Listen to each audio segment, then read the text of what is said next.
9 साल पहले का दिसंबर महीना लगभग हर साल दिल्ली के साथ साथ देश के कई शहरों को डरा जाता है। ये वही वक्त है जब निर्भया की चीखों के बीच दिल्ली रजाइयों में दुबकी हुई थी। चीखती हुई बच्ची की सांसें थमने के साथ ही वो झटके से जाग उठी। रजाइयां फेंककर इंसाफ और बराबरी के जयकारे बुलंद किए जाने लगे, मोमबत्तियां जलाई जाने लगी।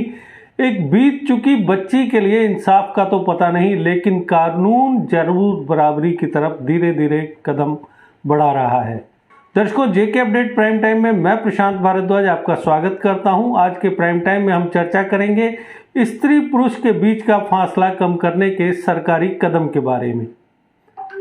सरकार कोशिश कर रही है कि पुरुषों और महिलाओं के फासले को बराबरी पर लाया जाए। ऐसा ही एक कदम है लड़कियों की शादी की उम्र 18 से बढ़ाकर 21 साल कर देना।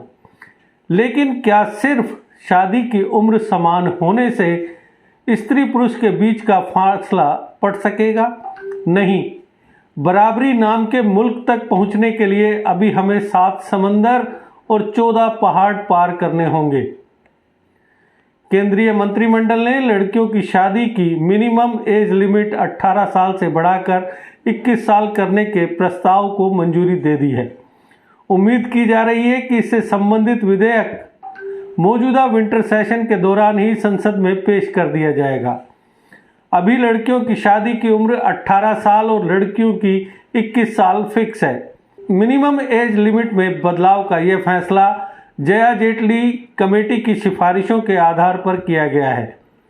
पिछले साल गठित इस कमेटी को यह भी देखना था कि शादी और मातृत्व की उम्र का मां और नवजात शिशु के स्वास्थ्य और विभिन्न हेल्थ इंडिकेटर्स जैसे शिशु मृत्यु दर IMR, मातृ मृत्यु दर MMR, प्रजनन दर TFR, शिशु लैंगिक अनुपात यानी चाइल्ड सेक्स रेशो या CSR आदि से कैसा और कितना संबंध है।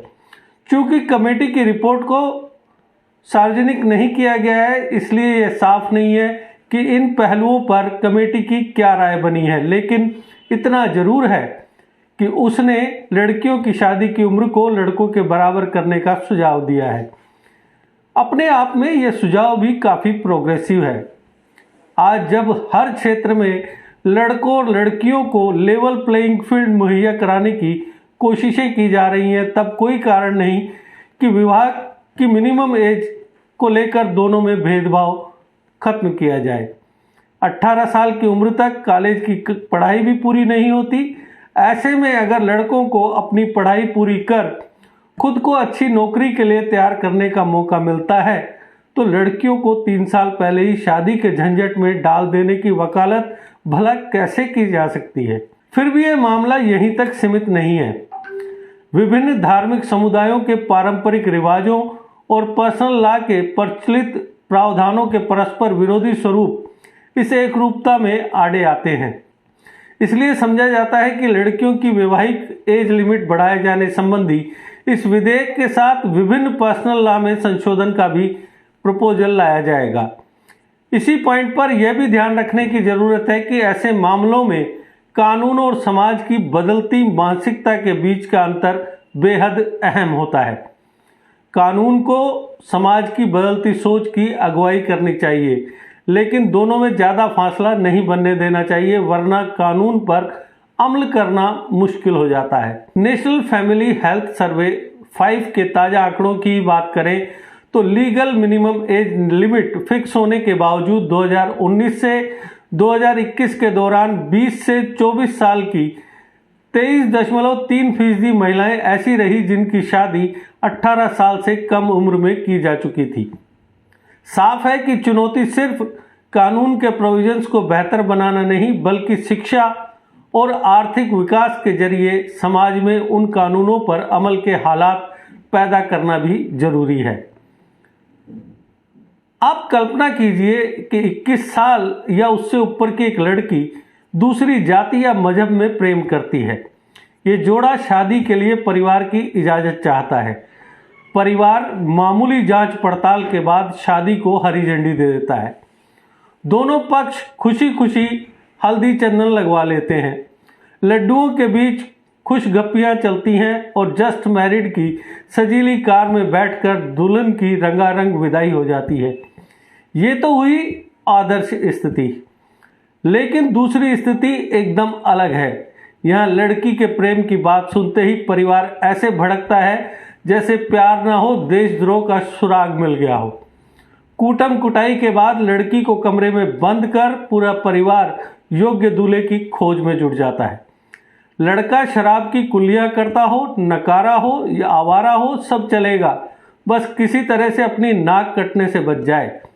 लड़की के मामले में कमोबश हर हिंदुस्तानी घर की नाक मक्खन सी मुलायम हो जाती है। जरा आंच लगी नहीं कि पिघल कर टपाक से जमीन पर पसर जाएगी।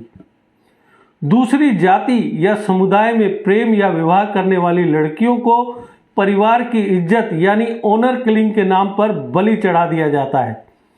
ऐसी घटनाएं इतनी आम हैं कि खुद नेशनल क्राइम रिकॉर्ड ब्यूरो इसके डेटा पर उलझा रहता है। ब्यूरो अपनी रिपोर्ट में भी ये जोड़ता है कि हत्या के बाद परिवार वाले अक्सर उसे खुदकुशी या गुमशुदगी की तरह दिखाते हैं। यह भी एक कड़वा सच है कि हर साल लव रिलेशनशिप के कारण दसियों हजार जोड़े गायब हो जाते हैं। ये जोड़े गुमनाम कोठरियों में छिपकर प्रेम पर माफ़ी का इंतजार करते होते हैं या फिर दुनिया को ही अलविदा कह चुके होते हैं। इसकी जानकारी कहीं नहीं मिलती। कुल मिलाकर इसकी कोई गारंटी नहीं कि लड़की को अगर 21 साल की मोहलत मिले तो वो अपनी पसंद की दुनिया बना सकेगी, मर्जी से पढ़ाई कर सकेगी, मन मुताबिक कैरियर बना सकेगी या मन चाहे आदमी से ब्याह रचा सकेगी। कानून किसी बॉन्ड पेपर पर यह गारंटी भी नहीं देता कि पकी हुई उम्र की लड़की किसी सूने मोड़ पर दबोच नहीं ली जाएगी। गैर बराबरी की धुन तब भी नई फसल को बर्बाद कर रही होगी। वैसे शादी की उम्र का अब जाकर समान हो पाना कई सवाल उठा रहा है। ये बात हो रही है कि आखिर क्यों दोनों की उम्र में कानूनी तौर पर भी फासला रखा गया था। इस अंतर की वजह वैज्ञानिक कम, मानसिक ज़्यादा है।